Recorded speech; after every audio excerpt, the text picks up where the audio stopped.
Il y a quelque temps, je me trouvais chez Jacob, un commerçant qui vendait des tissus au marché de Mahane Yehuda Market. Nous venions de terminer l'examen de certains documents liés à un prêt dont il avait besoin pour développer son entreprise, et tandis que nous parlions tranquillement en buvant du thé, il tendit la main pour attraper le sucrier. C'est alors que quelque chose attira puissamment mon attention.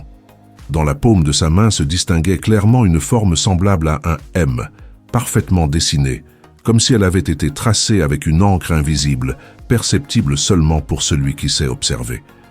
Je ne fis aucun commentaire sur le moment, mais il remarqua mon expression. Avec un sourire curieux, il me demanda ce qui se passait. Je lui répondis « Jacob, quelqu'un t'a-t-il déjà parlé de cette marque dans ta paume ?» Il observa sa main attentivement, la tourna vers la lumière qui entrait par la fenêtre et dit qu'il l'avait toujours eue. Il se souvint que sa grand-mère la mentionnait comme un signe spécial, même si dans sa jeunesse, il n'y avait jamais accordé d'importance. Intrigué, il voulut savoir pourquoi je lui posais la question. Ce que je lui expliquai alors est ce que je partage maintenant avec toi. Cette forme associée à la lettre Mem, la 13e de l'alphabet hébreu, n'est pas considérée comme un détail fortuit dans la tradition. Au fil des générations, de Jérusalem à Cracovie et de Salonique à Bagdad, ainsi qu'à Casablanca et à Varsovie, certains érudits ont observé que cette configuration apparaît chez des personnes dotées d'une sensibilité particulière. Il ne s'agit ni de supériorité ni de favoritisme divin, mais d'une responsabilité différente, un poids qui peut devenir bénédiction lorsqu'il est orienté vers le bien. Il convient de le préciser dès le début. Nous ne parlons pas de superstition ni de croyances vides. Il s'agit de réflexions transmises par des générations qui ont analysé la vie avec une attention minutieuse, reconnaissant des schémas qui, pour elles, faisaient partie d'un ordre plus vaste. Dans la tradition juive, chaque élément de la création possède un but. Toute forme ou symbole, visible ou non, participe d'une signification plus grande. Si un signe apparaît précisément dans la main, instrument avec lequel nous travaillons, aidons, soutenons ceux que nous aimons et pratiquons la générosité, alors il mérite d'être examiné avec respect et profondeur. Si ces paroles éveillent quelque chose en toi, si tu sens qu'elles se relient à une intuition qui habitait déjà en toi, partage-les avec ceux qui sauront les apprécier. Plus qu'un divertissement, ce type de contenu cherche à transmettre réflexion et conscience spirituelle.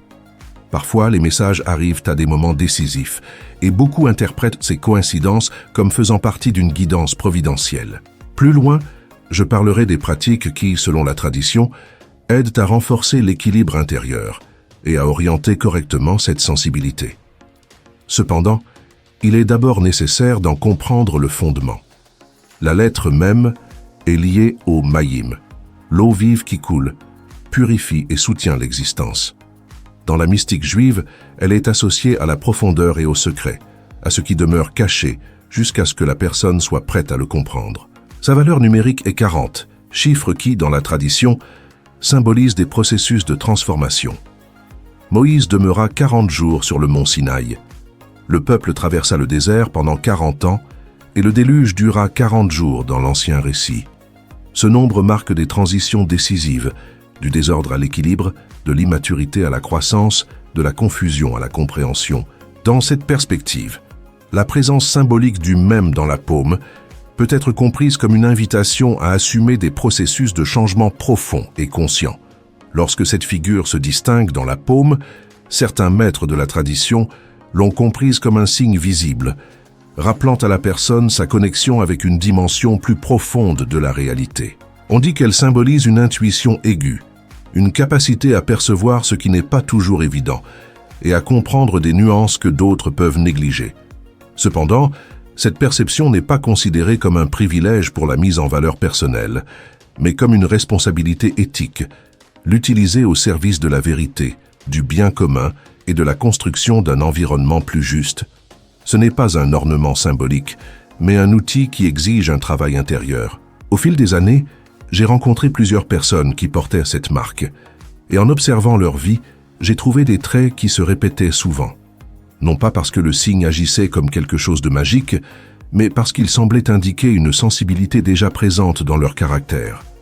Beaucoup d'entre elles, dès leur jeunesse, manifestaient une conscience très éveillée face à l'injustice, à la souffrance d'autrui ou à la fausseté.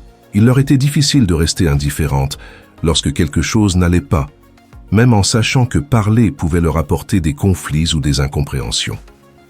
Curieusement, c'étaient aussi des personnes vers lesquelles les autres se tournaient en temps de crise. Amis, membres de la famille ou connaissances cherchaient à leurs conseils sans pouvoir expliquer entièrement pourquoi ils leur faisaient confiance. Il y avait dans leur manière d'écouter et de regarder une profondeur qui inspirait la sécurité. Je me souviens particulièrement d'une femme de Safed qui vint me consulter il y a quelques années. Elle portait cette marque aux 2 mains, ce qui est peu courant. Pendant une grande partie de sa vie, elle eut le sentiment de porter un poids invisible. Elle percevait les tensions familiales avant qu'elles n'éclatent, détectait l'insincérité derrière certaines paroles et captait la douleur dans le regard des autres avec une clarté qui l'épuisait émotionnellement. En larmes, elle me demanda pourquoi elle devait tout vivre avec une telle intensité et pourquoi elle ne pouvait pas vivre avec la légèreté qu'elle voyait chez d'autres. Je lui expliquai que ce qu'elle percevait comme un fardeau pouvait aussi être compris comme un appel. Cette sensibilité n'avait pas à devenir une souffrance permanente. Elle pouvait se transformer en une force pour accompagner, orienter et soutenir. Au fil de l'histoire, des figures comme Jérémie, le roi David ou même Moïse ont ressenti le poids de leur mission avec des doutes et des craintes. La différence entre le vivre comme une bénédiction ou comme un fardeau réside dans la manière dont cette énergie est canalisée et dans le but auquel elle est mise au service. Il est également essentiel de préciser quelque chose. Cette marque ne transforme automatiquement personne en être supérieur, ni ne garantit un destin extraordinaire. Ce n'est ni un sceau de sainteté, ni une promesse de succès spirituel. C'est au mieux un rappel. Et comme tout rappel, il peut être ignoré ou assumé en pleine conscience. J'ai vu des personnes qui, malgré ce signe, ont choisi des voies égoïstes et ont utilisé leur capacité à comprendre les autres pour manipuler ou dominer. Mais j'ai aussi connu ceux qui ont transformé cette même sensibilité en un soutien discret pour leur communauté. Conseillers prudents, défenseurs des plus vulnérables et voix sereine en temps de confusion. Au final, le sens n'est pas déterminé par la marque dans la main, mais par les décisions que chacun prend avec ce qu'il a reçu. La tradition enseigne que lorsque le Créateur imprime un signe, il le fait avec un but précis. Rien dans l'existence n'est considéré comme fortuit. Si cette marque apparaît précisément dans la main, symbole de l'action, du travail, de la générosité et de la bénédiction, elle est interprétée comme une invitation à construire, contribuer et transformer. Mais ce potentiel ne s'active pas seul. Il exige une décision consciente, une discipline quotidienne et une cohérence entre pensée, parole et conduite. D'un point de vue psychologique, complémentaire à la vision spirituelle, la main représente la convergence de notre histoire personnelle, de notre tempérament et de nos choix.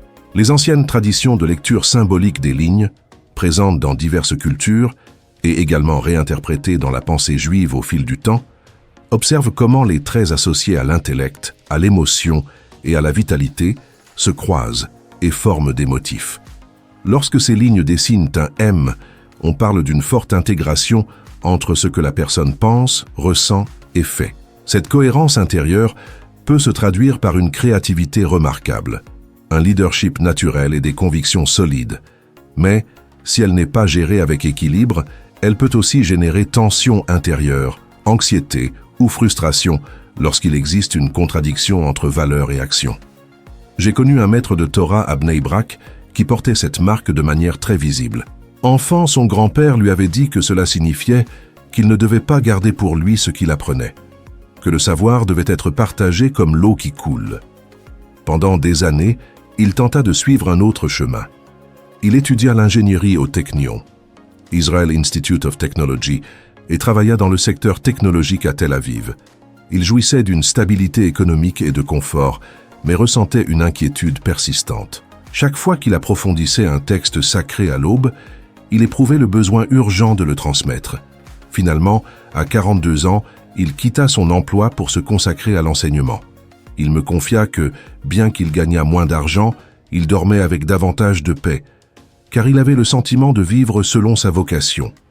Or, avec cette intensité peut aussi exister une plus grande vulnérabilité émotionnelle. Certaines personnes particulièrement sensibles sont plus affectées par la critique, l'envie ou les tensions de leur environnement. Dans la tradition, on parle du concept de Ayin Hara, compris comme l'impact négatif que peut générer un regard chargé de rivalité ou de ressentiment. Au-delà des interprétations littérales, cette idée souligne l'importance de préserver l'équilibre intérieur et de renforcer la résilience. J'ai vu des individus talentueux dont les projets stagnaient, dont les relations se détérioraient ou dont la santé s'affaiblissait durant des périodes de fort stress. Plutôt que d'attribuer cela uniquement à des facteurs externes, l'enseignement invite à examiner le monde intérieur. Habitudes, limites, pratiques d'auto-soin et cohérence éthique. Reconnaître une sensibilité particulière implique aussi d'assumer la responsabilité de la protéger par la discipline, la réflexion et des habitudes saines. Je me souviens d'une entrepreneur prospère de Tel Aviv qui traversait une période difficile. Des accords apparemment sûrs échouaient au dernier moment, des associés la décevaient et son énergie physique diminuait sans cause médicale claire. Lorsque je lui demandais quels étaient ses espaces de pause et de connexion intérieure, elle répondit qu'elle se limitait au strict minimum lors de dates particulières. Je lui suggérais quelque chose de simple mais constant. Commencer chaque matin par quelques minutes de silence, observer sa main comme symbole de responsabilité et se rappeler que ses capacités n'étaient pas seulement destinées à son propre bénéfice, mais à contribuer avec intégrité. L'idée centrale n'est pas d'encourager la peur ni la superstition, mais la conscience. De même que le corps a besoin d'une hygiène quotidienne, l'esprit et l'âme requièrent un examen et un soin continu. Regarder sa propre main peut devenir un acte symbolique, un rappel d'agir avec intention, humilité et sens du but. Car au final, toute marque, réelle ou symbolique, acquiert un sens, non par sa forme, mais par la manière dont nous décidons de vivre à partir d'elle. Ce signe n'est pas compris comme une possession personnelle, ni comme un mérite propre, mais comme une mission temporaire. C'est une responsabilité reçue, pour laquelle il convient d'être reconnaissant, même lorsque l'on n'en comprend pas pleinement la raison. Lorsqu'une personne cesse de la voir comme une simple génétique ou comme un motif de supériorité et commence à l'assumer comme un engagement éthique, quelque chose change en elle. Et lorsque l'attitude intérieure se transforme, la manière d'agir dans le monde se transforme également, non par quelque chose de mystique ou d'automatique, mais parce que la cohérence engendre l'ordre dans la vie. Dans la mystique juive, on enseigne que chaque partie du corps symbolise un aspect de l'âme. La main, en particulier, est liée à la capacité de concrétiser, de soutenir et de transmettre. Dans le schéma des séphiros, elle est souvent associée à des dimensions telles que Netzach et Hod, concepts renvoyant à la persévérance et à l'expression harmonieuse. La main droite représente la générosité et l'ouverture, la gauche, la limite et le discernement. Lorsque la marque apparaît sur la droite, elle est interprétée comme une inclination naturelle à donner et à influencer positivement les autres. Si elle se trouve sur la gauche, elle peut indiquer une forte vocation à apprendre, à approfondir puis à enseigner avec clarté. Et lorsqu'elle se distingue sur les deux, la personne vit souvent un cycle intense de réception et de partage constant, enrichissant mais aussi exigeant s'il n'est pas géré avec équilibre. Je me souviens d'un vendeur de livres anciens du quartier arménien de Jérusalem qui portait la marque aux deux mains. Dans sa petite boutique, entourée de manuscrits et de volumes chargés d'histoire, il me confia ressentir une agitation permanente. Toujours quelque chose de plus à étudier, quelque chose de plus à faire, quelque chose de plus à offrir. Il craignait de ne jamais trouver le repos. Je lui suggérais de transformer cet élan en enseignement partagé plutôt que de le porter seul. Quelque temps plus tard, il commença à proposer des cours gratuits d'hébreu ancien et de paléographie à des étudiants universitaires. Il me dit qu'il travaillait toujours beaucoup, mais qu'il ne terminait plus ses journées épuisées, car il avait transformé la pression intérieure en un pont vers les autres. Il est fondamental de comprendre que cette marque n'est pas une fin en soi, ni un motif pour s'admirer devant le miroir. C'est un symbole qui renvoie à quelque chose de plus profond, un rappel constant d'agir avec droiture et de contribuer à réparer ce qui est incomplet autour de nous. Si quelqu'un l'utilise pour nourrir son ego, pour se sentir supérieur ou pour juger les autres, il en perd le sens qu'elle aurait pu avoir. L'arrogance déguisée en spiritualité finit par isoler celui qui la cultive. J'ai également observé le cas inverse. Des personnes qui, avec le temps, ont cessé de prêter attention à ce que le signe représentait et ont peu à peu éteint leur engagement intérieur. Au-delà des interprétations littérales, le corps reflète souvent des processus internes. Lorsqu'une personne vit en cohérence avec ses valeurs, cette cohérence se renforce.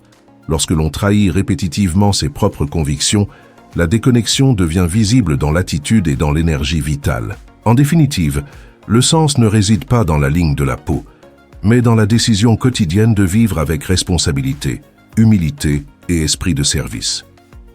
La marque peut être un symbole puissant, mais elle ne prend véritablement sens que lorsqu'elle se traduit en actions concrètes et en une vie alignée sur des principes solides. Lorsqu'une personne néglige ce que la marque symbolise, lorsqu'elle l'ignore constamment ou agit contre ses propres valeurs, cette conscience s'affaiblit. Ce n'est pas qu'une chose magique disparaisse, mais la connexion intérieure avec le but qu'elle représentait se perd. D'où une question pratique. Comment vivre ce signe de manière équilibrée, sans en faire un fardeau ni un motif d'arrogance? La première étape est de le reconnaître avec humilité, comme un rappel de responsabilité. La seconde est de prendre soin du monde intérieur, renforcer la sérénité, éviter les rivalités inutiles et cultiver des habitudes qui protègent la stabilité émotionnelle. La troisième consiste à traduire le symbole en actions concrètes en lui permettant de fonctionner comme guide éthique lorsque surgissent doutes ou distractions.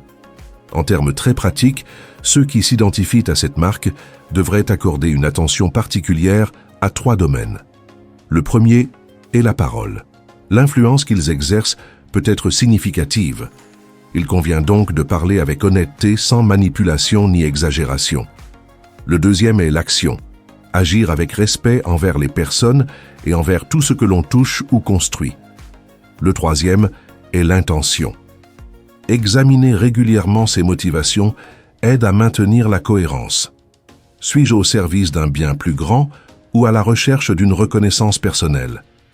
Je me souviens d'un médecin rural qui, déjà âgé, me dit une phrase que je n'ai jamais oubliée. « Ces mains ne m'appartiennent pas, elles appartiennent à ceux qui en ont besoin. » Il vécut avec discrétion, loin des projecteurs, mais laissa une empreinte profonde dans sa communauté. Sa plus grande récompense ne fut pas la renommée, mais la paix intérieure et l'affection sincère de ceux qui l'entouraient. Voilà la véritable bénédiction, une vie cohérente et utile aux autres. Il est également important de préciser que ne pas avoir cette marque visible ne signifie pas être dépourvu de but.